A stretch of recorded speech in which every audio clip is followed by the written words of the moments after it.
Oke teman-teman, Assalamualaikum warahmatullahi wabarakatuh. Rahayu, rahayu, rahayu, Om Swastiastu. Assalamualaikum, namo buddhaya, salam sejahtera untuk kita semuanya. Oke teman-teman, bagaimana kabarnya hari ini? Pasti sudah sehat, sudah kaya raya, sudah sakti, dan sudah bahagia ya. Jangan lupa selalu mindsetkan, ucapkan, batinkan kata-kata positif, terutama tadi sehat, kaya raya, sakti, dan bahagia, karena al-kalamu nisfu doa. Oke ya teman-teman. Oke, kali ini kita akan ngobrol-ngobrol aja ya. Kita ngobrol-ngobrol dengan Mas Aldi. Beliau selaku saya tunjuk sebagai trainer RKBE ya, RKBE, dan beliau dulu sekarang mantan radikalis ya. Dulu jadi kaum radikalis juga pernah, pengikutnya satanik juga pernah ya. Kita ngobrol-ngobrol, berarti kan pengalaman beliau kan banyak ya. Terus sempat ber-RK juga, habis itu terus nggak ber-RK, dan akhirnya ber-RK lagi, dan sampai sekarang jadi trainer lagi bukan trainer lagi ya, jadi trainer di RK ini gitu. Oke Mas Aldi, ngomong-ngomong, katakanlah Mas Aldi kan mantan orang radikal yang jelasnya kan pasti paham ya ilmu keilmuan agama-agama ya, terutama radikalis-radikalis gitu. Dulu emang basicnya itu Islam aliran apa dulu? Organisasi apa, bukan aliran ya? Muhammadiyah, NU? Dari awal Mas. Dari awal. Sebenarnya saya itu basicnya keluarga itu dari NU gitu. Okay. Tapi seiring berjalannya waktu, karena lingkungan ya lulus sekolah Mas, lulus SMA, anak muda kan gejolaknya masih tinggi ya. Gejolaknya masih tinggi, akhirnya tergiur ke dunia yang hitam dulu awalnya. Mungkin nanti bisa tak ceritakan juga. Gitu. Nah setelah itu saya merasa bersalah Mas. Karena merasa bersalah, merasa paling berdosa. Ketemulah satu jalur yang saya anggap bisa menuntun saya untuk bertobat gitu ceritanya. Untuk organisasi ya ternyata agama ya. Ya ternyata di balik itu ada brainwash yang luar biasa di situ Mas. Oke. Menggunakan ayat-ayat yang banyak untuk menyerang orang lain, untuk menyakiti orang lain. Menggunakan bahasa-bahasa simbolik, bahasa mutasyabihat itu yang seakan-akan kita itu disuruh untuk memerangi, bahkan untuk menghabisi halal darahnya orang-orang kafir gitu ya. Seperti tebaslah lehernya orang-orang kafir gitu kan. Ada tuh Mas perintah-perintahnya begitu tuh. Iya. Awalnya begitu Mas. Nah, terus terbrainwash lah saya. Oh ternyata ketika saya itu mau bertobat, pengen tobat saya itu diterima oleh Allah, waktu itu harus membunuh diri saya sendiri. Kan ada ayatnya. Jadi pengantin gitu ya. Iya. Bunuhlah dirimu, maka Tuhanmu akan menerima taubatmu, kan begitu. Itu organisasinya masih eksis? Masih ada ya? Bahkan ketika saya itu mengaktifkan nomor saya yang lama, itu grupnya masih ada Mas. Grupnya masih ada. Masih ada juga orang-orangnya? Masih ada ya? Masih eksis ya? Iya. Masih ada di situ. Ya kayaknya kemiripannya ada lah sama saya teman-teman kalau beliau. Tapi saya ikutnya nggak ekstrim ya teman-teman. Dulu saya pernah ikut HTI, pernah ya. Pernah ketika masa-masa kuliah lah itu ikut-ikut ya, masih ngaji kitab Taqiyuddin An-Nabhani itu masih yang apa, lupa saya itu. Intinya saya pernah di organisasi radikal gitu ya. Oke. Gini Mas Aldi, ada satu ayat ya yang bilang bahwa ingtang surullaha yang surkum gitu ya, bahwa di situ artinya siapa mau menolong Allah dia akan ditolong gitu ya. Ya cuman sayangnya banyak sekali, dulu saya juga terkecoh dulu ayat ini dibilang intang surah yang surkum, siapa mau menolong agamanya Allah dia akan ditolong. Padahal di situ tidak ada kata adin gitu ya. Dia di situ langsung intang surullaha gitu ya. Siapa mau menolong Allah pasti akan ditolong gitu. Nah pertanyaannya mungkin teman-teman jumbo dengan ayat ini. Masa Allah Maha Esa, Allah Maha Sakti, Maha segala-galanya, ini kok ditolong kan gitu kan. Nah makanya digunakan oleh teman-teman yang masih awam ya dengan dalih siapa menolong agamanya Tuhan akan ditolong kan gitu. Emang pertanyaan Tuhan punya agama kan gitu. Kan nggak ada gitu. Kalau dulu Mas Aldi memahami ayat itu ketika masih radikal itu gimana, dan ketika sekarang sudah paham seperti apa, Mas? Ya. Ya, jadi manusia kan memang punya tingkatan-tingkatan ya, Mas. Sekarang kita memahami ayat ini begini, mungkin suatu saat ketika kita memahami ayat itu ternyata maknanya berbeda gitu. Waktu dulu saya saat masih punya tanda di sini, waktu saya masih memahami bahwa Kak Faro gitu ya. Kan terlihat tanda sholat di wajahnya. Dulu kan saya membanggakan itu, Mas. Jalan-jalan kemana gitu saya lihatnya, orang kafir, neraka, gitu. Dulu saya lihat itu yang jelek-jelek ya. Iya. Nah, saat saya mengalami fase itu, jadi saya memahami ayatnya sebagai ini ayat perintah untuk berjihad. Ayat perintahnya untuk berjihad, untuk menolong agama Allah, untuk menyebarkan. Gila tuh. Ya terus. Untuk menyebarkan, untuk memerangi orang-orang kafir. Gitu. Jadi menolong agama Allah di sini itu diibaratkan bahwa kita itu memang harus menolong agama Islam. Begitu. Kalau tanda kutip ya, harus menolong agama Islam agar ini bisa disebarluaskan, agar orang-orang ini tahu bahwa kebenaran yang sesungguhnya itu ada di Islam begitu. Tapi ternyata di agama tertentu gitu ya. Ya, Mas, ternyata tidak seperti itu. Nah, seiring berjalannya waktu, seiring pembelajaran saya di fase saya yang sekarang memahami ayat itu sebagai ya everything is energy. Semua ini adalah energi, semua ini wujud dari Sang Kuasa gitu loh, Mas. Saya, jenengan, Masnya, semuanya, semua makhluk ini ya ini wujud dari Allah, wujud dari semesta, wujud dari sang penguasanya juga begitu. Jadi siapapun yang ada di depan kita sekarang ini ternyata itu juga wujud Allah, itu juga wujud Tuhan juga. Iya, betul. Keadaannya seperti apapun, ketika kita menolong itu menjadi tabungan, katakanlah tabungan energi buat kita. Misalnya suatu saat kita itu membutuhkan, misalnya ada keadaan yang membuat kita drop, ini menjadi karma baik buat kita, yang siapa tahu bisa berbuah ketika kita itu benar-benar membutuhkan. Betul. Begitu, Mas. Nah, ini kalau perspektif saya sekarang. Iya. Tapi ya benar sih. Siapa mau menolong Tuhan gitu kan, pasti akan ditolong. Tapi kalau saya lebih memahami, saya korelasikan ke ayat surat Al-Baqarah ayat 115 gitu ya. Di situ ada walillahi wal masriku fa ainama fathamma tuwallu wajhullah. Innallaha wasi'un alim. Boleh ya kita dalil, karena dulu saya juga terjun sebagai penceramah, saya juga dulu mondok kan, boleh ya. Saya juga sedikit banyak ya paham lah, pernah ngaji nahwu, sorof gitu ya, alfiyah gitu ya, alfiyah Ibnu Malik ya, hafalan sewu nadom ya pernah lah ya. Itu ayat itu saya korelasikan dengan surat Al-Baqarah ayat 115 itu ya, Mas Aldi ya. Walillahi wal masriku fa ainama fathamma tuwallu wajhullah innallaha wasi'un alim. Di barat, di timur, atau dimanapun itu ya, di arah manapun ya, fa ainama fathamma tuwallu, di mana kita menghadap gitu ya, itu wajhullah di situ. Ada wajah Tuhan gitu lah ya. Jadi innallaha wasi'un alim, sesungguhnya Tuhan itu maha luas, maksudnya itu di mana-mana ada Tuhan gitu loh ya. Jadi kalau saya saat ini gini, saya misalkan sekarang saya menghadap ke Mas Aldi nih. Ya, saya menghadap Mas Aldi. Tidak ada alasan saya menyakiti Mas Aldi. Ya, tapi kalau saya kayak tadi itu tegas ya. Tegas karena melakukan kesalahan ya, bukan menyakiti ya. Ya, tidak ada alasan ketika kita menghadap makhluk apapun itu, gitu. Makhluk apapun itu gitu ya. Mau saya menghadap Mas Aldi, saya mau menghadap anjing pun, itu tidak ada alasan kita menyakiti gitu. Kenapa? Karena fathamma tuwallu wajhullah gitu loh. Kita menghadap di situ wajah Tuhan gitu loh. Ya, ditambah lagi surat Qaf ayat 16, wa nahnu aqrabu wa ilaihi min hablil warid, bahwa Tuhan tidak lebih jauh dari urat leher gitu. Berarti kan di dalam situ ada Sang Tuhan gitu.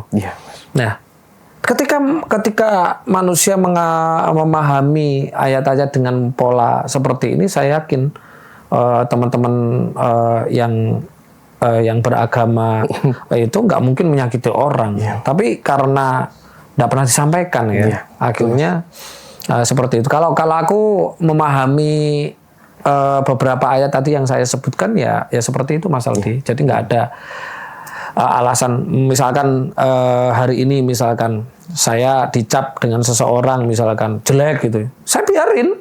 Saya biarin. Nggak ada alasan saya bilang beliau itu, misalkan dia ada si A ya, si A itu bilang saya itu NPD misalkan, ya kan, misalkan NPD gitu ya, karena beberapa kerjasama yang nggak bagus gitu ya, terus akhirnya kita memutuskan. Terus saya dibilang NPD, saya biarin, saya juga nggak bilang beliau jelek, nggak bilang apa, karena nggak ada alasan saya untuk membalas dia, karena kalau sampai saya membalas berarti saya juga musuhan dengan Allah gitu, musuhan dengan Tuhan. Makanya saya selalu menolong. Menjadi yang dimaksud intang suroha yang surkum itu bagi saya itu adalah ketika kita menolong Tuhan, kita akan ditolong. Maksudnya Tuhan yang dia itu manunggal di tubuh makhluknya. Itu kalau saya seperti itu Mas Aldi. Kalau dalam perspektif energi ya Mas, everything is energy itu maksudnya semua ini kan dari partikel energi. Semua manusia, semua makhluk yang menjadi atom, menjadi molekul menjadi sel menjadi sistem vaskular menjadi organ. Kan susunannya seperti itu. Ternyata anjing itu pun itu hanya partikel energi yang lain yang memadat menjadi materi gitu.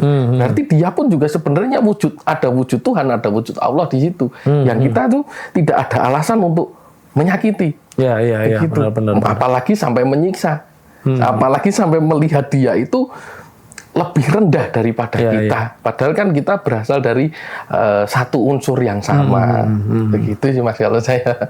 Iya sih, itu adalah memahami agama secara energi ya. Jadi agama itu bisa dimaknai, dipahami secara energi ya. Tapi kalau kita mau menaikkan sedikit tingkat gitu ya, dari syariat ke tarekat ke hakikat gitu ya, ya pemahamannya pasti seperti kami gitu ya, seperti kami, bahwa ayat intang surah yang surkum itu siapa mau menolong Tuhan pasti akan ditolong. Itu kalau di hukum 12 semesta itu masuknya lowa ya, cause and effect. Lowa itu apa ya?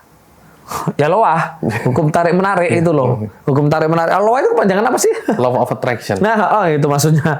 Law of attraction sih. Tapi cause and effect juga berlaku di Iya, jelas. 12 hukum semesta itu berlaku semua, semua. Kalau hari ini saya lebih memakai 12 hukum semesta sih.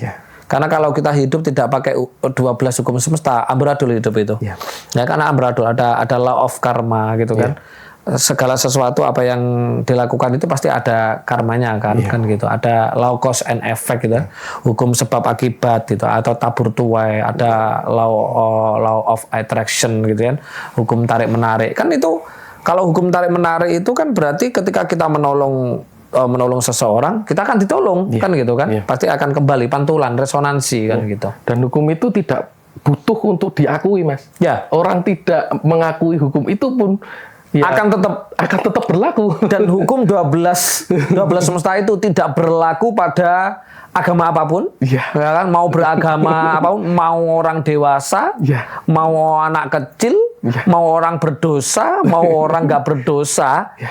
Contoh law of gravitation gitu ya, hukum gravitasi ya. Coba orang yang mengaku soleh gitu, yang soleh suruh loncat gitu, ya pasti jatuh gitu loh, pasti jatuh itu. Karena apa? 12 hukum semesta itu ya pasti terjadi gitu loh. Tapi sayangnya teman-teman atau di luar sana itu tidak mau mempelajari 12 hukum semesta dan mengkolerasikan dengan beberapa kitab suci, terutama bagi yang teman-teman muslim seperti kami ya, KTP-nya Islam gitu ya. Itu saya cari itu. Seperti hukum tadi itu apa namanya? Intang suroha yang surukum itu kan kita loa sebenarnya. Jadi hukum 12 semesta itu tidak tidak butuh diakui. Tidak butuh diakui. Itu berlaku kepada siapapun. Nggak peduli kamu itu baik, nggak peduli kamu itu buruk, ya berlaku gitu. Nah itu luar biasanya 12 hukum semesta. Tapi sebenarnya ada 13 sebenarnya hukum semesta itu. Yang ke-13 itu hukum penurunan. Oh. Hukum penurunan. Maksudnya gimana itu Mas? Karena segala sesuatu pasti akan turun kalau sudah sampai puncak. Oh, orang naik ke gunung, udah nggak ada jalan lain. Ya kan, sudah sampai puncak gitu kan. Mau kemana lagi coba? Turun. Ya. Anak kecil mulai dewasa sudah menyampai 50 tahun, ya pasti akan melemah lagi semuanya, ya kan, kembali seperti anak-anak, ya kan? Ya. Iya. Termasuk kalau punya usaha tuh. Kalau punya usaha, target omset, ya kan, sekian gitu kan. Ternyata belum 1 tahun sudah mencapai target. Hati-hati, siap-siap pasti penurunan. Yeah. Seperti yang dilakukan itu Deddy Corbuzier. Yeah. Deddy Corbuzier itu dia supaya tidak terkena hukum penurunan, ya. Turun sendiri. Turun sendiri sebelum diturun. Dia tuh bukan, kalau saya bahas bukan turun sendiri sih. Dia mensiasat. Jadi hukum semesta itu yang hukum penurunan ini itu pasti terjadi tapi bisa disiasati. Contoh, beliau kan seorang mentalis pada waktu itu, dan di puncaknya karirnya sebagai seorang mentalis gitu ya, dia mendapat penghargaan dari luar negeri ya, berapa, Amerika kalau nggak salah, dan dia setelah mendapat penghargaan sudah tidak di mentalis lagi, malah jadi host, ya kan? Justru apa? Malah naik. Tapi kalau beliau masih berada di situ, di mentalis kan sudah di puncak tuh. Saya yakin pasti turun. Nyatanya program lagi. TV tentang mentalis langsung drop kan? Nah, dia pindah ke podcast. Malah apa? Keuangannya gini. Jadi itu teman-teman.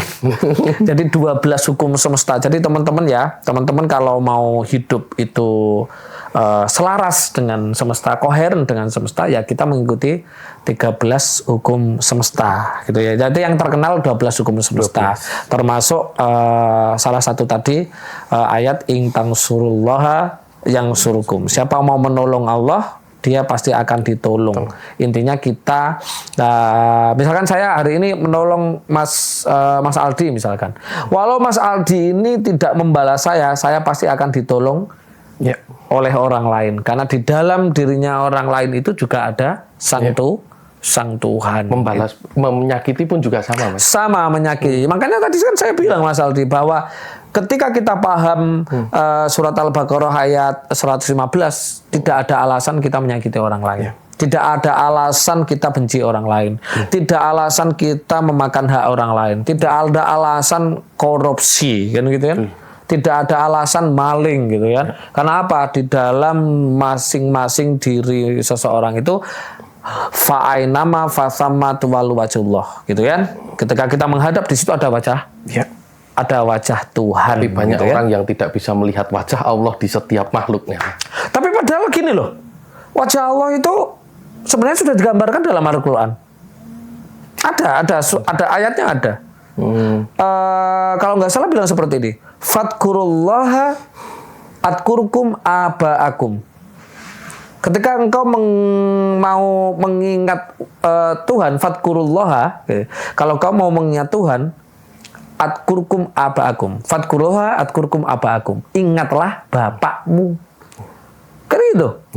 Dan kan korelasi sekali dengan wa nahnu aqrabu wa ilahi min hablil warid, bahwa Tuhan bahwa aku tidak lebih jauh dari urat leher. Berarti kan wujud. Makanya surat bukan surat ya, sifat 20 Allah itu yang pertama wujud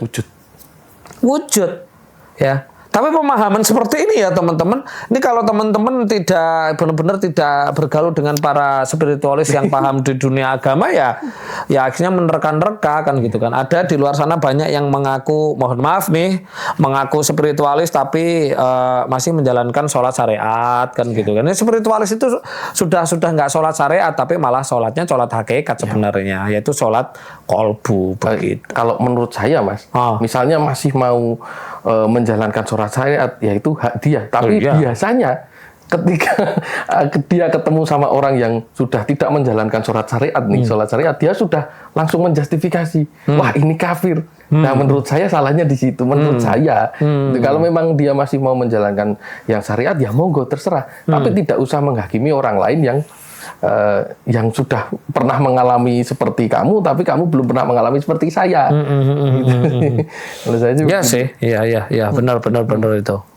Ya memang pemahaman tentang agama itu harus benar-benar dipahami secara hakikat sebenarnya. Kalau kita bisa memahami secara hakikat, kita bisa menerima hukum kemanusiaan sebenarnya.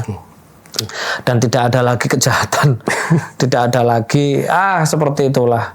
Jadi intinya teman-teman ya, pelajarannya itu adalah ya intang sura yang surkum, siapa mau menolong Allah gitu ya, Tuhan pasti akan ditolong gitu.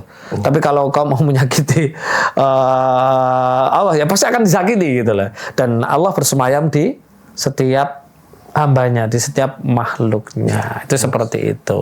Ada tambahan Mas Aldi? Ya itu sih Mas, kalau menurut saya memang karena manusia, fenomena yang terjadi sekarang ini karena manusia itu tidak bisa melihat wujud Allah, wujud Tuhan di siapapun, di makhluk yang lain begitu. Masih menganggap bahwa Tuhan itu suatu sosok raksasa di atas langit yang mengontrol semua. Itu pemahaman saya ketika TK gitu. Yang mengontrol semua takdir makhluknya begitu kan. Tidak pernah mengerti bahwa ternyata di timur, di barat, ya nggak cuma di timur, di barat ya Mas, utara selatan pun juga semuanya, kemanapun kamu memalingkan wajah, di situ kan wajah Allah, di situ wajah Allah begitu. Belum bisa melihat ada sosok di baliknya, ada Tuhan di baliknya gitu. Bahkan yang menggerakkan orang itu untuk menyakiti kita itu ya Tuhan itu sendiri. Tapi biasanya kan orang-orang terus merasa tersakiti, merasa menjadi korban, terus update status lemah teles Gusti sing bales begitu. Kalau menurut saya itu kan kembali lagi toh, intang sura yang surkum, siapa mau menolong Tuhan akan ditolong kan. Siapa menyakiti itu akan disakiti. Kalau misalkan nih saya menyakiti Mas Aldi nih hari ini, ya pasti saya akan disakiti dari yang lain kan gitu. Orang nggak pernah sadar bahwa ketika dia itu disakiti ya bukan karena dia yang tersakiti, tapi karena dulu dianya pernah menyakiti orang lain, pernah menyakiti makhluk lain. Law cause and effect kan, hukum sebab akibat kan gitu. Nggak usah panjang-panjang ya teman-teman.